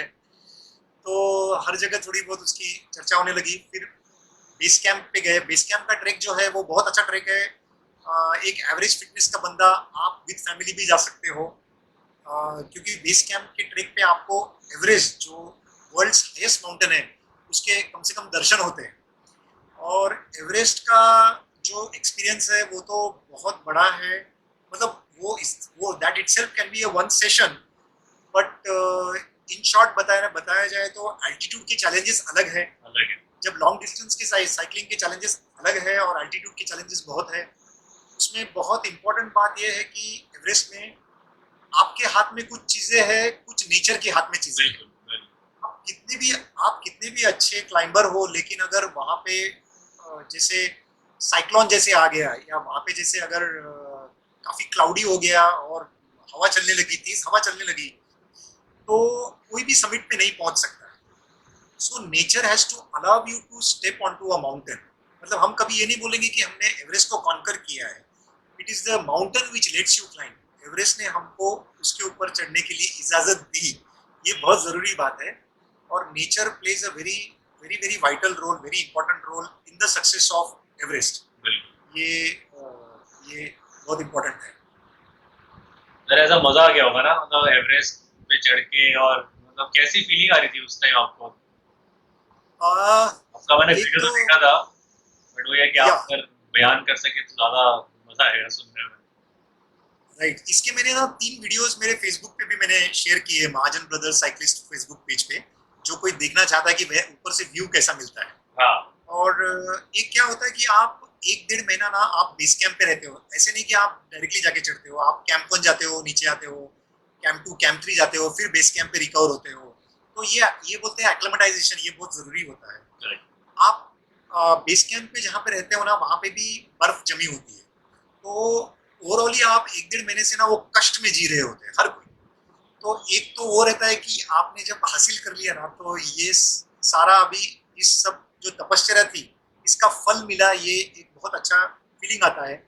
वहां से जो व्यू मिलता है ना, वो बहुत ही सुंदर है कि हर चीज आपके नीचे नजर आती है, आपके ऊपर कोई चीज नजर या आपके आई लेवल को भी नहीं नजर आती है। एवरेस्ट फॉर एक्सेप्ट फॉर कुछ और पहाड़ियां है, मकालू करके लोत्से है, वो दिखते हैं वहां से। लेकिन एक और बहुत बहुत जरूरी बात जो है, जो एवरेस्ट के ऊपर है, कि आपने ऊपर तक जाके पूरा फटीग नहीं होना है, क्योंकि ऊपर बहुत लोग पहुंचते हैं और जो भी उनमें हम सुनते हैं कि जो डेथ होते हैं, कैजुअलिटीज होती है, जी वो नीचे आते समय होती है, क्योंकि ना आपको कंजर्व करना है थोड़ी एनर्जी। ये जैसे मैंने बताया, ये बहुत डिटेल में एक अलग चीज है। जब आप समिट पुश के लिए निकलते हो ना, तो आप ऐसे समझिए कि एवरेस्ट में 3 दिन आपको बहुत ज्यादा स्टामिना, पूरा दुनिया भर का स्टेमिना आपको 3 दिन में जोड़ना है। और कहीं पे भी आपको साइकिलिंग में भले ही आप बोलोगे कि नहीं मुझे रैम नहीं करना है, मेरे से नहीं होता है, मैं छोड़ दिया, कुछ नहीं होगा। लेकिन एवरेस्ट की चोटी पे जाके आपने बोला कि नहीं, मैं अभी नहीं चल सकता हूँ, तो आपको कोई भी उठा के जिंदा नहीं ला सकता है। ये बहुत जरूरी है समझना कि वहां पे आपको कंजर्व करना है, और 72 आवर्स आपको बहुत जबरदस्त मेंटली स्ट्रांग रहना है। ये बहुत इंपॉर्टेंट है एवरेस्ट में। सर, बहुत ही और inspiring एक है बात मुझे स्ट्राइक, स्टेटमेंट्स ना। एक बात राइट राइट, एक बात और है कि एक एक बंदा है, फैशिंग नाम है उसका, वो ऑस्ट्रिया का साइकिलिस्ट है। अच्छा उसने रेस अक्रॉस अमेरिका सोलो में he is a winner, right, he was a winner, right. और उसने एवरेस्ट भी चढ़ा है। उसको ये पूछा गया था कि what is difficult, RAM is difficult और एवरेस्ट इज डिफिकल्ट। तो उसका सेंटेंस बहुत एप्ट है, बहुत इंपॉर्टेंट है कि Everest is dangerous but RAM is difficult. मतलब वो डेंजरस है, वो आपको नेचर, आपने जैसे मैंने बोला कि आप गिव अप नहीं कर सकते हो, ये इट इज डेंजरस। वहां पे कैलामिटी मतलब कैजुअलिटीज काफी होती है। पर RAM solo, winning RAM solo is also hard, मतलब दोनों। और मुझे मुझे जो मालूम है, दुनिया का एक ही बंदा है जो जिसने दोनों चीजें की है, रैम और माउंट एवरेस्ट।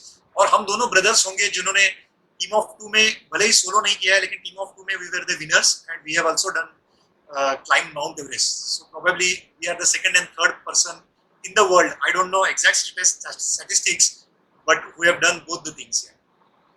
सर, मतलब मैं तो आपकी बातें सुन के इतना इंस्पायर हो गया हूँ। अलग ही फीलिंग आ रही है मुझे तो, मतलब आपकी बातें सुन के ना, वेरी एनर्जाइज।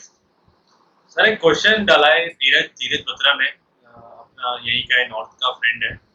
उसने बोला है, with regards to cycling, does it matter to have carbon frame with high end geometry? High and geometry word मेरे को थोड़ा क्लियर नहीं है, मे बी शायद रेस होगा या एंड्योरेंस होगा, बट यू कैन एक्सप्लेन। तो आई थिंक ये पूछना चाह Yes. रहा है मेनली कि कार्बन फ्रेम से कितना फर्क पड़ता है ज्योमेट्री पर, कार्बन या फ्रेम से ना या फर्क फिर आई थिंक ये कहना चाह रहा होगा कि कार्बन फ्रेम है और ज्योमेट्री, पता नहीं, थोड़ा थोड़ा सा कंफ्यूजिंग क्वेश्चन लगा मुझे। I understood, I understood. तो एक है कि कार्बन बाइक्स का ना थोड़ा वेट कम हो जाता है। जी हाँ, थोड़ा वो एरोडायनेमिक भी उसको शेप दे दिया जाता है, राइट। थर्डली, वेट और एरोडायनेमिक एक एस्पेक्ट हो गया कि चलाने में भी ना आपको ज्यादा वाइब्रेशंस लगते हैं अलॉय बाइक पे। आपको कार्बन पे गड्ढे, छोटे मोटे गड्ढे ना, या roughness of the road come feel होता है, कंफर्ट आपका बढ़ता है। अच्छा, ये बोल रहे हैं तो ग्रुप सेट कह रहा है ये, मतलब बेसिकली ये हाँ, पूछना चाह रहा है कि कार्बन फ्रेम पे हाई एंड ग्रुप सेट से कुछ फर्क पड़ेगा, मतलब अल्टेग्रा या DI2 लगाएंगे वर्सेस क्लैरिस या सोरा। अच्छा, हाँ हाँ हाँ। तो जैसे मैंने कार्बन फ्रेम की तो एडवांटेज बता दी है। और ग्रुप सेट में क्या होता है, हर ग्रुप सेट जब अपग्रेड होता है तो 300 से 400 ग्राम का वेट कम होता है, और थोड़ा रिफाइनमेंट, मतलब शिफ्टिंग का जो रिफाइनमेंट है वो बेटर होता जाता है। तो इसमें बहुत इंपॉर्टेंट बात है कि बजट क्या है। थोड़ा बजट के ऊपर बात आ जाती है, क्योंकि जो प्राइस में आपको अल्टेग्रा DI2 मिलेगा, आपको क्लारिस सोरा सस्ते में मिल जाएगा डेफिनेटली। पर कार्बन जो लंबा चलाना चाहता है, कंफर्ट जिसके लिए इंपॉर्टेंट है, तो उसने कार्बन फ्रेम लेना चाहिए डेफिनेटली। और ऐसा जरूरी नहीं है आप टियाग्रा पे, आप क्लारिस पे भी अच्छा स्पीड से चला सकते हो, ऐसे नहीं है। पर मैं तो कहूँ, मतलब डेफिनेटली रिफाइनमेंट, जैसे मैंने बोला, रिफाइनमेंट होता है, वजन थोड़ा कम होता है, लेकिन मैं ये भी बोलता हूँ कि आपका खुद का वजन कम करना। बिल्कुल साइकिल का 2 किलो वजन के लिए 2 लाख रुपए देना है या आपका 4 किलो वजन कम। सही बात है। I mean, सी मैं मतलब साइकिल का जो बिजनेस कर रहे हैं उनके लिए भी ये नहीं कि दोनों चीजें मैटर करेगी। आपका वेट भी आप कम करोगे तो भी आप फास्टर होंगे, क्योंकि क्लाइंबिंग में वेट टू पावर रेशो हो जाता है। आपका वेट कम है तो आप ज्यादा पावर से, या आप देखेंगे दुबला पतला बंदा अच्छे से फास्ट चला लेता है या चढ़ लेता है, तो वो भी फर्क पड़ता है। और रिफाइनमेंट से भी फर्क पड़ता है, और व्हील्स से काफी फर्क पड़ता है। एक और चीज है, जो व्हील्स का क्वालिटी आप अपग्रेड करो। आपका भले ही पहले का साइकिल हो जो अलॉय भी हो, लेकिन आप व्हील्स को अपग्रेड करोगे ना, आपको वैसे भी रोलिंग और स्पीड में फर्क पड़ेगा। तो आपकी वाली बाइक का मुझे बताइए क्या था, मतलब कौन सी ब्रांड थी, कौन से व्हील थे, या थोड़ा ऐसी आइडिया मिलता है। मैं I would like to give the this thing also. देखो, फ्यूजी साइकिल उन्होंने हमको, जो लॉन्गशाइन कंपनी है मुंबई की, तो पंकज मार्लेशा है उसके ओनर, तो उन्होंने हमको स्पॉन्सर की थी फ्यूजी की बाइक। और तब हमने तो 4 बाइक्स लेनी थी, क्योंकि 2 मेरे साइज की और 2 जितेंद्र की बाइक की। तो 4 बाइक्स हम 5 लाख की नहीं ले सकते थे। ईच अगर 5 लाख की साइकिल लेते तो 20 लाख तो साइकिल में लग जाते थे। तो हमने भी, मतलब उनका प्रपोजल हमको बहुत अच्छा लगा, उन्होंने कुछ डिस्काउंट दिया हमको। तो फ्यूजी की साइकिल मेरे पास ग्रैंड फंडो करके है 2.3। अच्छा। वो एंड्योरेंस ज्योमेट्री की है, फुल कार्बन है, अल्टेग्रा ग्रुप सेट वाली है, और बहुत अच्छी बाइक थी। हम दोनों ने, हमने चार बाइक्स ली थी, और उसने हमारी नंबर नया पार करा दी रैम में। वेरएस जो गोल्डन अपना जो गिनीज वर्ल्ड रिकॉर्ड अटेम्प्ट के लिए मुझे जायंट की उनकी प्रोपेल करके बाइक है, जो ज्यादा एरोडायनेमिक है, जो ज्यादा एरोडायनेमिक है और थोड़ा रेसिंग ज्योमेट्री वाली है, वो मैंने यूज की, जायंट की प्रोपेल, और मैं गिनीज वर्ल्ड रिकॉर्ड। उसमें तो DI2 है शायद ना? ना, उसमें अल्टेग्रा है। अल्टेग्रा है। और व्हील्स आपके कौन तो से? प्रोपेल में भी ना अलग अलग है उसमें वेरिएंट्स। ये इसमें अल्टेग्रा था। अच्छा। और व्हील्स का FFWD के व्हील्स है मेरे पास, जो कर्टसी अगेन पंकज मार्लेशा जिसने मुझे दिलवाए थे, FFWD के व्हील्स थे, जो 40 mm के उसका थिकनेस है for the front, and rear में 60 mm का। अच्छा। राइट, और उनका रोलिंग बहुत अच्छा है। तो व्हील्स अपग्रेड करने से भी काफी फर्क पड़ता है। और ये क्या 25 mm थे कि 28 थे? नहीं, टायर जो थे। हाँ, टायर में ऐसा बोलते हैं कि 23-25 में ज्यादा फर्क नहीं पड़ता है। अच्छा। पर पंक्चर रेजिस्टेंस वगैरह, मतलब all in all 25 is good for endurance biking. एक सर एक क्वेश्चन दर्पण ने पूछा है, what was your motivation to do both of the things, RAAM and Mount Everest you have accomplished? ये बोल रहा है जस्ट वन सोल मोटिवेशन, तो आई थिंक कोई एक मोटिवेशन, मतलब ऐसा क्या आपको लगा कि दोनों चीज आपको करनी है, what was that motivation for you? Actually आपने देखा तो 2015 और 2019 में 4-5 साल का फर्क था। तो ऐसे जब हम रैम के लिए सोच रहे थे, रैम करने का, तब तो एवरेस्ट कहीं पे भी सीन में नहीं था। जी सर, ये लाइट आप ऑन कर सकते हैं पीछे ना, थोड़ा डार्कनेस हो गया था।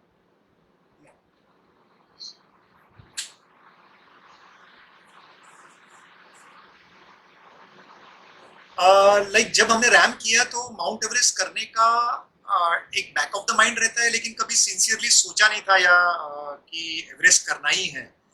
तो जब रैम का पैशन सवार था, तब जैसे मैंने बताया जर्नी में कि जब 1000 किलोमीटर का ब्रेवे अच्छे टाइम में हो रहा था, सब कुछ अच्छे टाइम में हो रहा था, we were doing pretty fast, so we thought let's target the biggest challenge in endurance cycling. So मैंने PBB भी नहीं किया है अभी। मैं रैम को जाने, मतलब इन द सेंस कि ठीक है, go for the toughest thing and prepare for that, या वो एक रहा है। और रैम होने के बाद एक थोड़ा नासिक में भी वो कल्चर थोड़ा साइकिलिंग का ये हो गया, और अच्छा, मतलब करने के बाद ये अच्छा लगा कि बहुत लोग एंड्योरेंस साइकिलिंग में आए उसके बाद, 2015 के बाद, आफ्टर रैम का सक्सेस के बाद। नासिक में तो बहुत तेजी से बढ़ा है।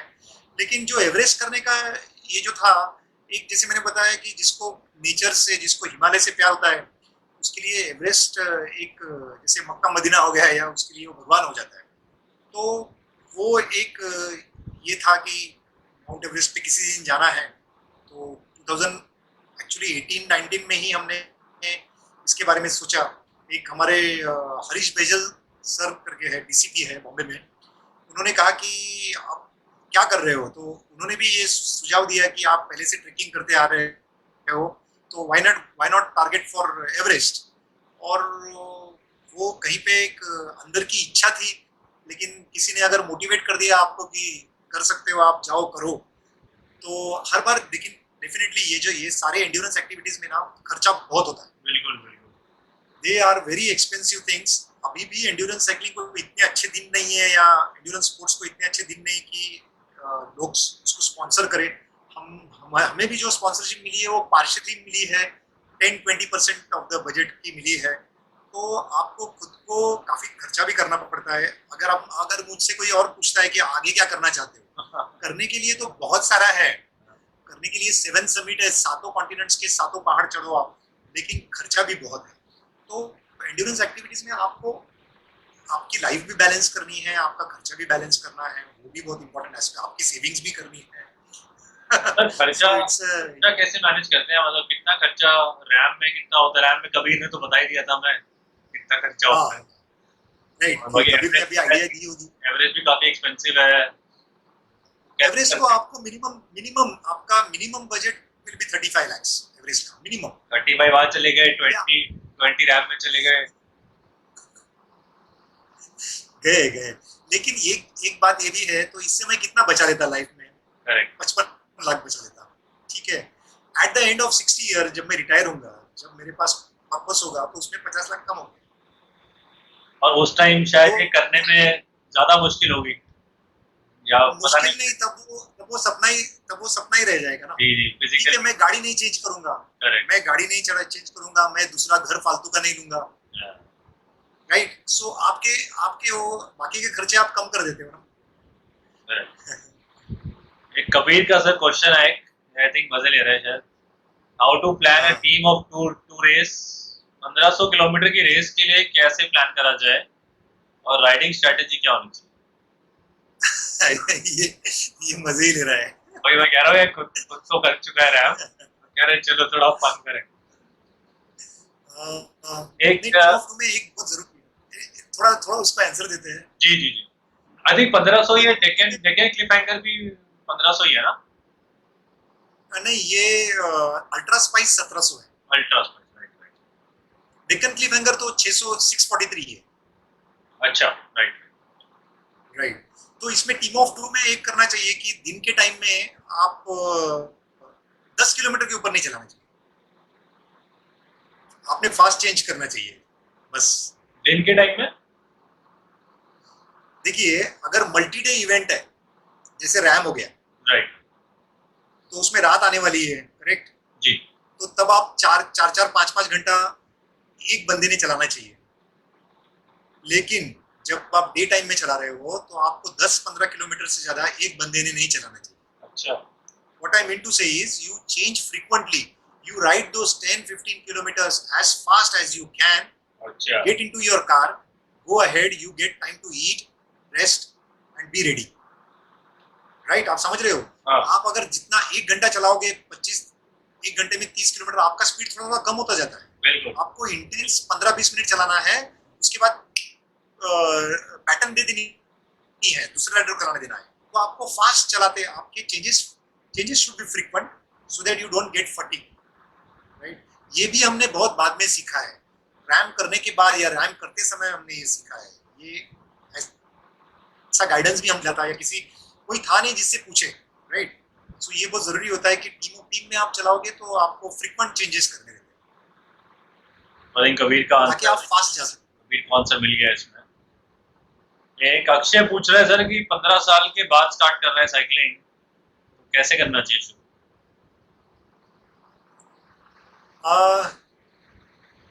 लगभग वैसे ही 15 साल के बाद मैंने भी शुरू की थी actually. when I did this thing, when I did RAM, I was 39 year old. I was almost 40, right? और जब पिछले साल एवरेस्ट किया था तो आई एम 43, राइट? सो जैसे मैंने बताया, बहुत जरूरी है कि आप छोटे छोटे स्टेप्स लो। आप धीरे धीरे पहले 1-2 हफ्ता 10 किलोमीटर चलाओ, जितना आपको कंफर्टेबल लगता है। कंफर्ट जोन में ही चलाना है आपको पहले 6 महीने। अगर आप ऑल ऑफ अ सडन शुरू कर रहे हो तो पहले 4-6 महीने आपको कंफर्ट जोन में चलाना है। आपको बैठने की आदत करनी है। बहुत इंपॉर्टेंट है कि आप 20 चलाओ, 40 चलाओ, 60 चलाओ, 80 चलाओ, आपको उतना टाइम कंफर्टेबली बैठने को भी होना चाहिए। सैडल टाइम जो बोलते हैं, सैडल टाइम, या you should spend saddle time. And जैसे ही आप 50 किलोमीटर क्रॉस करने लगते हो, 50 किलोमीटर्स के बाद ना, आपको एक बताऊं कि साइकिलिंग में ना बढ़ाना बहुत आसान है। अब आप 1-2 महीने में 50 के 100 किलोमीटर कर सकते हो, क्योंकि साइकिलिंग में कंटिन्यूस एफर्ट नहीं है। देखो 42 किलोमीटर, मैं फुल मैराथन भी भागता हूँ, तो 42 किलोमीटर कंटिन्यूस भागने में जितना एफर्ट लगता है ना, उतना साइकिल के 50 to 100 किलोमीटर्स में शिफ्ट होने में नहीं लगता है, क्योंकि आपको कंटिन्यूस एफर्ट नहीं है। आपको डाउन मिलेगा, कभी विंड फेवरेबल मिलेगी, कभी टेरेन कंफर्टेबल मिलेगा। तो उसके बाद आपको न्यूट्रिशन और मतलब आपको खाने पीने में और पानी, मतलब न्यूट्रिशन आपका ख्याल रखना है, so that you don't go into fatigue, right? और धीरे धीरे आप करोगे, आपको ही थोड़े प्रॉब्लम्स समझ में आएंगे साइकिलिंग करते समय। और जो मैंने बेसिक बताया कि फ्रेम साइज गलत नहीं होनी चाहिए, सैडल ठीक होना चाहिए, और धीरे धीरे करके बढ़ाना चाहिए। सर थोड़ा सा न्यूट्रिशन के बारे में आप बताइए। आई थिंक वो हमने कवर नहीं करा। जैसे आप रैम में थे और बाकी लॉन्ग डिस्टेंस जो राइड्स करा है, न्यूट्रिशन पॉइंट ऑफ व्यू से, हाइड्रेशन पॉइंट ऑफ व्यू से क्या फोकस रहना चाहिए, क्या करना चाहिए, क्या नहीं करना चाहिए, थोड़ा इस पे guidance. Right, correct. So generally जैसे मैं लॉन्ग डिस्टेंस जब करता हूँ तो आई कीप 2 बॉटल्स। एक बॉटल में प्लेन पानी होता है, क्योंकि प्लेन पानी पीने का जो प्यास बुझती है ना, वो किसी दूसरे रिप्लेसमेंट से नहीं होती है। तो एक आपके पास पानी का बॉटल, प्लेन पानी का होना चाहिए। दूसरे बॉटल में आप चीजें चेंज कर सकते हो। आप ये फास्ट एंड अप के जो रिलोड टैबलेट्स आते हैं, राइट, या काफी सारे कंपनी के, रन कंपनी के भी आते हैं, हाइड्रेशन टैबलेट्स है ना, या हाइड्रेशन टैबलेट आते हैं। देखो कोई भी न्यूट्रिशन प्रोडक्ट्स ना pre pre activity, during activity and post activity ऐसे डिवाइड करती है। भले ही वो फास्ट एंड अप हो, वो स्ट्रीट फास्ट के न्यूट्रिशन हो, वो भी अच्छे प्रोडक्ट्स है स्ट्रीट फास्ट के, या रन के भी हो, या कई तरह है, जीव जेल्स है वगैरह। तो ड्यूरिंग के वक्त जो आपको है ना, या तो वो सैचेट्स में आएंगे, जैसे स्ट्रीट फास्ट न्यूट्रिशन के बारे में कार्बोनेंस करके उनका आता है, कार्बोनेंस नाम से, राइट? तो आप कार्बोनेंस का सोल्यूशन बना के रखो सेकंड बॉटल में। आपको कार्बोनेंस से बोर हो गया, फास्ट एंड अप के टैबलेट्स डालो, फ्लेवर चेंज हो जाएगा। या फिर आप मेडिकल स्टोर पे ना आपको कोकोनट फ्लेवर सैचेट, कोकोनट के आते हैं सैचेट्स, नीर जल बोलते हैं उसको, ये डालो। ये क्यों चेंज करने के लिए? मैं रैम जो मल्टी डे इवेंट बोल रहा हूँ, जैसे कश्मीर टू कन्याकुमारी चलाना है, तो कोई एक फास्ट एंड अप के टैबलेट्स बार बार पी के मुझे नौशिया हो जाएगा उस चीज। बिल्कुल। तो आपको पानी के साथ दूसरी चीज जो है उसमें मैं वेरिएशन करता हूँ, राइट? अब बात रही जेल्स की। जेल्स भी आप ट्राई करो। फास्ट एंड अप का जो बनाना स्ट्रॉबेरी फ्लेवर है, थोड़ा सॉल्टी है, थोड़ा थोड़ा विस्कस है। मतलब उसको ना, आप एक चीज करनी चाहिए कि जो शुरुआत में खा रहा है ना, उसको गल्प नहीं करना चाहिए। आप थोड़ा सा बाइट लीजिए, मुंह के सामने ही रखिए, उसको निगलने की कोशिश मत कीजिए। Let it dissolve and go down, right? So gels, आप जीव के जेल्स है या ये जेल्स है, जो आपको फ्लेवर आपको ट्राई करना पड़ेगा कि कौन सा फ्लेवर आपको जचता है, राइट? अब ये तो हो गई ऑन द गो। या आप फ्रूट्स, या आप सपोर्टेड इवेंट कर रहे हो, आपके पीछे कार है, तो ऑन द वे आपको जो भी फ्रूट्स मिलते हैं, वो कोकोनट हो, बनाना हो, एप्पल हो, किन्नू मिल रहा हो, कुछ भी मिल रहा हो, फ्रूट्स आप उनको फ्रूट को बोलो फ्रूट्स लो। फ्रूट्स आप खाते रहेंगे तो आपको आपका फाइबर भी जाएगा, क्योंकि constipation is one big problem in multi day event. Constipation is one big problem, तो आपको फाइबर भी जाना चाहिए। तो फ्रूट्स खाते रहिए। और मील आपको कोई, अगर आपको टाइम वेस्ट नहीं करना है, जैसे गिनीज वर्ल्ड रिकॉर्ड के लिए करना है, तो आपको रैप करके रोटी में अगर एग का रोल रैप करके दे दिया, सॉलिड खाना। देखो ऐसे कुछ एथलीट्स है, जैसे क्रिस्टोफ स्ट्रासर वगैरह हो गया, आपने नाम सुना होगा रैम में। ये बंदे सारे लिक्विड डाइट पे रहते हैं, लेकिन मुझे बहुत डिफिकल्ट लगा वो कि हमको जो आदत है ना, तो जो ब्रेकफास्ट लंच टाइमिंग है और डिनर का टाइमिंग है, तब आप लाइट खाइए और जो भी है रैप करके खा सकते हो, या थोड़ा देर का ब्रेक लेके खा सकते हो। या आप अगर ब्रेवे चला रहे हो, तो ब्रेवे अगर चला रहे हो तो हम ढाबे पे रुकते हैं, तो उसको बोलने का दाल चावल या इडली जो होती है, या इवन जो हम लोग उसल बोलते हैं उसको, Right. जो इसकी होती है। तो ये सब चीजें भी आप, और क्या होता है जनरली होटल्स में ना, ये तीखा और तड़का वगैरह ज्यादा यूज करते Right. हैं। तो आज दिन तुम एक प्लेन मुझे दे, तो that is also good source of nutrition. मतलब कार्ब्स पे फोकस रहना चाहिए थोड़ा। या हाँ, करेक्ट करेक्ट। जो प्रोटीन हम बोलते हैं ना, देखो वो रिकवरी के लिए है। जी। जब आप ट्रेनिंग करके आ रहे हो 1.5-2 घंटे का, तब आपने हाई हाई प्रोटीन डाइट लिया या हाई प्रोटीन ड्रिंक लिया, तो आपको रिकवर करने में मदद करेगा। लेकिन जब आप इवेंट कर रहे हो और मल्टी डे इवेंट कर रहे हो, तो your requirement is 6 parts of carbohydrate and 1 part of protein, right. Right. तो ये जो कार्बोनेंस या सस्टेन एनर्जी नाम से जो आते हैं, एक हैमर करके है, हैमर के यूएस का प्रोडक्ट है, अच्छा। जो सस्टेन एनर्जी आता है, या स्टीड फास्ट का जो कार्बोनेंस आता है, इनमें 6 parts of carbohydrate and 1 part of protein होता है। अच्छा। आपको जब चलाना है, आपको जब आप एक्सपेंस प्रोलॉन्ग्ड आपका कैलोरी एक्सपेंस करते हो, जी। तब आपको कार्बोहाइड्रेट की ज्यादा जरूरत होती है, प्रोटीन की कम। राइट। और कोई क्वेश्चंस तो फिलहाल है नहीं। सही है। अच्छा सर, मेरी मेरी तरफ से एक दो क्वेश्चन है। एक तो जैसे मतलब आपने तो अगर काफी कुछ करा हुआ है, चीज जो बिगिनर्स हैं, जैसे जो बिल्कुल ही स्टार्ट कर रहे हैं साइकिलिंग, दुकान पे गए, बाइक ले ली, कोई ग्रुप ज्वाइन कर लिया और साइकिलिंग कर रहे हैं, अगर उनको ऐसा कुछ ड्रीम्स है या कुछ एस्पिरेशंस है कि हमें लॉन्ग डिस्टेंस करना है और रैम भी करना है, तो उनका थॉट प्रोसेस एक तो क्या होना चाहिए, और प्लस फिर एक्शनेबल आइटम्स क्या होने चाहिए, मे बी 1 साल 2 साल या जो भी आपके हिसाब से एक्सपीरियंस है। राइट। इवन जो कहता है ना कि लॉन्ग करना है, तो उसमें बहुत जरूरी है कि आप ब्रेवे चलाओ। और ब्रेवे चलाओ तो ऐसे नहीं कि 200 300 400 600 एक बार कर लिएगा तो बाकी मुड़ के देखना ही नहीं है। 1000 भी चलाओ, बीच में 200 भी चलाओ, फास्ट चलाओ।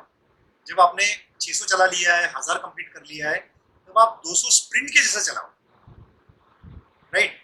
ब्रेवे चलाने में क्या होता है ना कि आपको एक एक टारगेट होता है कि इतने टाइम में कंप्लीट करना है, राइट। जैसे अगर सिर्फ खुद के ऊपर ट्रेनिंग कर रहा हूँ, और मैं जब सोचता हूँ कि आज 200 किलोमीटर चला के आऊं, तो कई बार लगता है यार नहीं यार, आज जाने दो, 150 यहीं से यूटर्न ले लेते हैं। आउट एंड बैक करना चाहिए, जाना चाहिए 100 किलोमीटर घर से दूर, ताकि 100 किलोमीटर आने को भी सही है, सही। लूप्स नहीं करने चाहिए। लूप्स जब आदमी करता है ना, तब वो छोड़ देता है जल्दी से। उसको बोलता है यार अगली बार आज 10 लूप हो गए, अगली बार 15 करेंगे यार। तो उसने घर से उतना दूर जाना चाहिए और वापस आना चाहिए, ये जरूरी है। बॉम्बे से निकले तो पहले चलाते हो पहले जाओ आपको, पुणे, और फिर आप सोचो कि वापस कैसे आना है, खुद देखो आके आना पड़ेगा। Right right right. और जो मैं कह रहा था कि ब्रेवी में क्या होता है, आप जब उतना घंटे चलाते हो ना, तब आपको खुद खुद को ही पता चलता है कि मेरी पीठ दर्द होती है, या मेरी गर्दन दर्द होती है, या मुझे सीट हर्ट होता है, या मेरे टोज दुखते हैं। जी। मतलब क्या चीजें आपको हर्ट होती है और उनको सॉल्व कैसे करना है, राइट। तो जैसे मैंने बताया, आप मेरा नंबर भी शेयर कर सकते हो, मुझे उन्होंने टेक्स्ट किया कि मुझे ये प्रॉब्लम है, तो मुझे जो नॉलेज है, जी। कई लोगों को हाथ को नमनेस हो जाता है। हाँ। जब ब्रेवे चलाते हो तो हाथ फिंगर को नमनेस हो जाता है, अल्लर नो पालसी हो जाती है, इसके बारे में पता ही नहीं होता है, राइट। तो ब्रेवे चलाने में, किलोमीटर चलाने में क्या होता है, लॉन्ग डिस्टेंस चलाने में, कि आपको खुद को ही आपके प्रॉब्लम समझ में आते हैं। आपको बाइक का पंक्चर कैसे जोड़ना है कम टाइम में, वो भी सीखने को मिलता है। चैन चैन अगर टूट जाती है तो उसको एक लिंक आती है, वो लिंक भी साथ में रखना चाहिए, ये भी आपको समझ आती है। बिल्कुल। कहने का मतलब आप एक चीज नहीं सीखते हो, आप बहुत सारे चीजें सीखते हो जब आप रेस चलाते हो। ये बहुत जरूरी है। और वो करने से और एक बहुत इंपॉर्टेंट बात है कि इंडिया में साइकिलिस्ट को सड़क पे रिस्पेक्ट नहीं है। इसीलिए हमने बहुत बहुत कॉशियसली चलाना चाहिए, इतना अलर्टनेस होना चाहिए अपना कि सिक्स सेंस भी हमको बता सके कि पीछे की ट्रक है या कार है या मोटरसाइकिल है, हॉर्न किसका है, कितना दूर है, राइट। ये बहुत जरूरी है कि सामने हमारा ध्यान हमेशा रहे, क्योंकि अगर सामने क्या अपने यहाँ पे उल्टे डायरेक्शन में मोटरसाइकिल भी आती है, उल्टे डायरेक्शन में हमारे यहाँ कार भी आती है, तो ऐसे नहीं कि थक गया नीचे देख के चला रहा हूँ, हमेशा अलर्ट रहना पड़ता है, सामने देख के चलाना होता है। Invest on good quality lights, front light, rear light, अगर आप रात को चलाते हो, रिफ्लेक्टर जैकेट आप दिन में भी पहन के रखो। ये सब सेफ्टी पॉइंट्स, और आपका अलर्टनेस बहुत ज्यादा चाहिए, आपको बहुत अलर्ट रहना पड़ता है, कभी भी कोई भी आ जाता है, कोई आपके सामने से आके टर्न ले लेता है, राइट। तो हाँ, ईयरफोन्स भी कुछ लोग यूज करते हैं, वो ईयरफोन्स भी यूज नहीं करना चाहिए। B with nature, be with the, आप प्रेजेंट में रहो, आप उस रोड पे उस समय बारिश गिर रही है, ठंडा हवा आ रही है, अच्छे पेड़ है, अच्छे फूल है, वो सब देख के अप्रिशिएट, और ट्रैफिक देखो, मतलब मेन इंपॉर्टेंट मेरा कहने का क्या मतलब है कि कंसंट्रेशन आपका डाइवर्ट नहीं होना चाहिए। You should be 110% alert on our roads. Fortunately we have not met with any accident, that must be the only reason कि हम फ्लोरोसेंट चीजें पहने। फ्लोरोसेंट आपको जितने फ्लोरोसेंट, आप ग्रीन कलर का फ्लोरोसेंट ग्रीन हेलमेट पहनो, रिफ्लेक्टर जैकेट पहनो, लाइट्स अच्छे से लगाओ, मतलब वो याराना का अमिताभ बच्चन लगना चाहिए।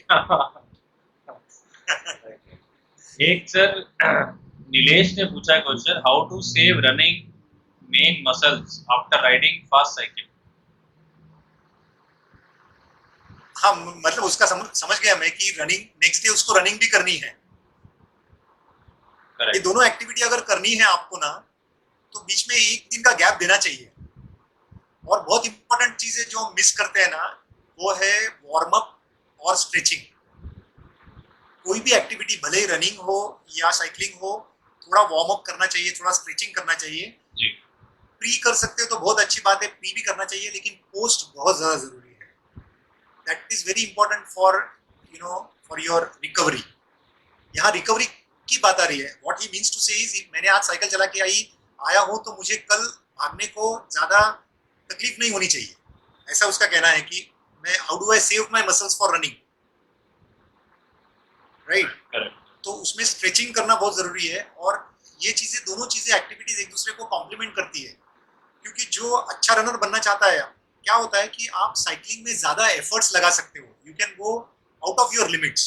जो रनिंग में हम इंटेंसिटी करने जाते हैं तो डिफिकल्ट लगता है, लेकिन साइकिलिंग में आप कंफर्ट लेवल से ऊपर जाके आपकी कार्डियो पल्मोनरी कैपेसिटी आप अच्छे से बढ़ा सकते हो। करेक्ट। डेफिनेटली आप अगर फास्ट साइकिलिंग कर सकते हो तो आपका रनिंग स्पीड भी बढ़ जाएगा ऑटोमेटिकली। मुझे याद है जब रैम के वक्त मैं सोलली साइकिलिंग करता था, तब मैं बिना प्रैक्टिस के 21 किलोमीटर 1 आवर 40 मिनट्स में भाग के आया, विदाउट प्रैक्टिस। तो कहने का मतलब कि आपका कार्डियो पल्मोनरी फिटनेस जो है वो साइकिलिंग से बहुत अच्छे से इंप्रूव हो सकता है, जो कि आपको रनिंग में भी कॉम्प्लीमेंट करेगा। एक सर कबीर ने पूछा है दोबारा question, what issues did you face in Arizona while riding and what do you enjoy more, riding RAM और क्रूइंग फॉर टीम ऑफ 4। कुछ निकलवाना एरिजोना में, लगता है कुछ। हाँ नहीं, ये बहुत अच्छा क्वेश्चन है, क्योंकि रैम में मैं बताता हूँ, हमारे टीम ऑफ 2 में 6 टीम्स थे। 6 टीम्स में से हम जब जिस साल पार्टिसिपेट कर रहे थे, देवर 6 टीम्स, 4 अमेरिकन थे, एक डेनमार्क की टीम थी, एक इंडियन टीम थी। आपको बताता हूँ, 3 टीम्स डिस्क्वालीफाई हुई बिफोर 800 किलोमीटर। 6 में से 3 टीम्स डिस्क्वालीफाई हो जाती है 800 किलोमीटर के अंदर, जबकि वो 4800 किलोमीटर चलाने के लिए आए थे। अच्छा, क्या था रीजन? उसका रीजन था dehydration in the heat of Arizona. Arizona में जो आप कैलिफोर्निया का कुछ पार्ट और एरिजोना में टेम्परेचर 46 डिग्री सेल्सियस जाता है। उस 46 डिग्री टेम्परेचर में आप अगर इंटेंसिटी से चलाते हो, तो आपको कंटिन्यूअसली सिप करना है। मैं तो बोलता हूँ, there are certain riders, RAAM को आपको मालूम है सपोर्टेड है, आपको वेट कैरी करने की जरूरत नहीं है, लेकिन एक शोना होगन करके राइडर है जो हाइड्रेशन बैग लेके चलाती है रैम में सोलो। अच्छा। क्यों चलाती है? क्योंकि हाइड्रेशन बैग उसके पास होगा तो वो जो ट्यूब है उससे पानी सिप करने को आसान होता है। हर बार बॉटल निकालने को हम लोग कभी कभी सोचते हैं नहीं यार चलो बाद में निकालेंगे, बाद में पिएंगे। तो इतना वाटर का जरूरत है जब आप इतने हीट में जब आप एक्सर्ट कर रहे हो, तो बहुत वाटर की रिक्वायरमेंट बहुत बढ़ जाती है। बहुत लोगों को क्रैम्प्स आता है, मुझे दोनों एक पैर में क्रैम्प आया। जब तक मैंने उसको डिसएंगेज किया क्लिट को, सेकंड पैर रखने गया, तब तक सेकंड में भी क्रैम्प आया। मैं कुछ समय के लिए एक जगह पे रुक गया था कि इतने जबरदस्त क्रैम्प्स थे मेरे दोनों पैरों में। फिर मैंने वो ग्लास एलिवेटर करके एक ढलान है, वो उतरने के बाद मैं रुक गया। और तब फॉर्चुनेटली हमारे पास डॉक्टर्स भी थे हमारे क्रू में, तो फिर मुझे काफ़ी सारा पानी पिलाया गया, काफ़ी सारा इलेक्ट्रोलाइट पिलाया गया। 2-3 घंटा मैंने रेस्ट किया, और तब तक Hitendra was riding as a team of team two riding.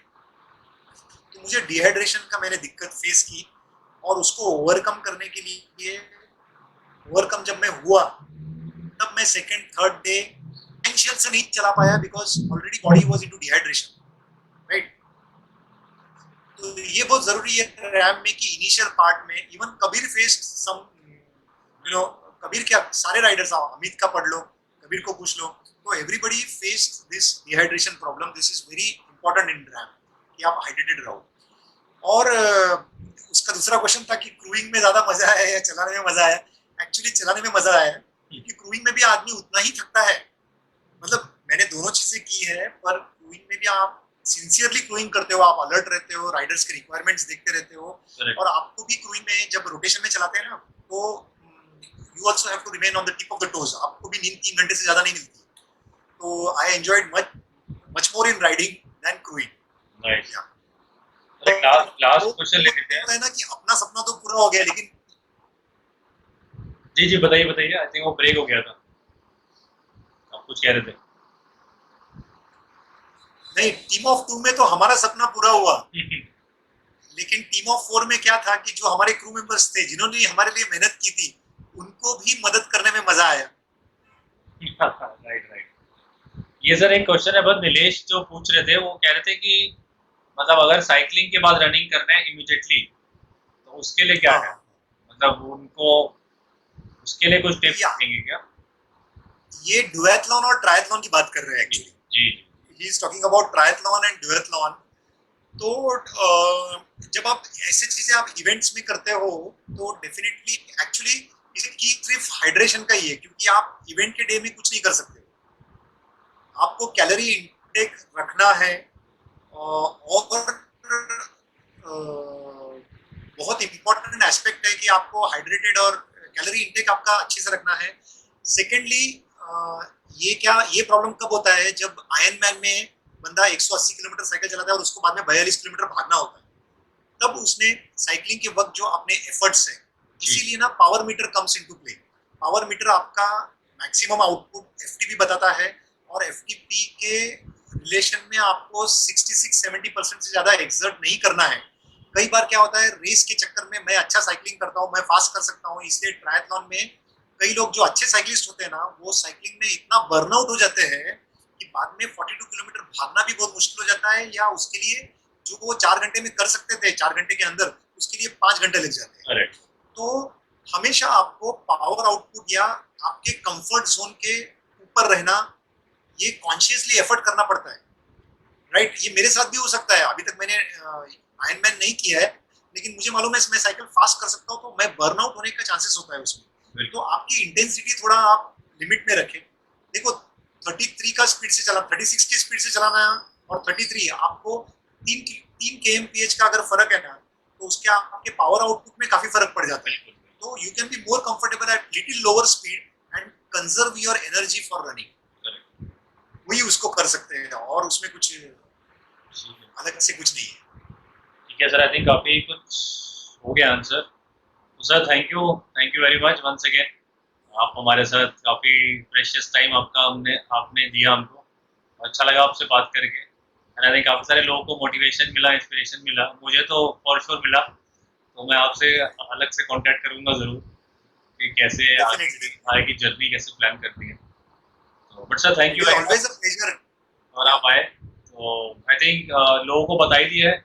तो गाइज सर का फेसबुक पेज है महाजन ब्रदर्स के नाम से, मैं कॉन्टैक्ट डिटेल्स भी शेयर कर दूंगा। इसका हम एक वीडियो बना के भी डालेंगे यूट्यूब पे, तो अगर आपको कुछ भी इंफॉर्मेशन चाहिए या कुछ डाउट्स चाहिए या कुछ भी हेल्प चाहिए, you can reach to us at mad over biking या फिर महेंद्र सर के फेसबुक पेज पे।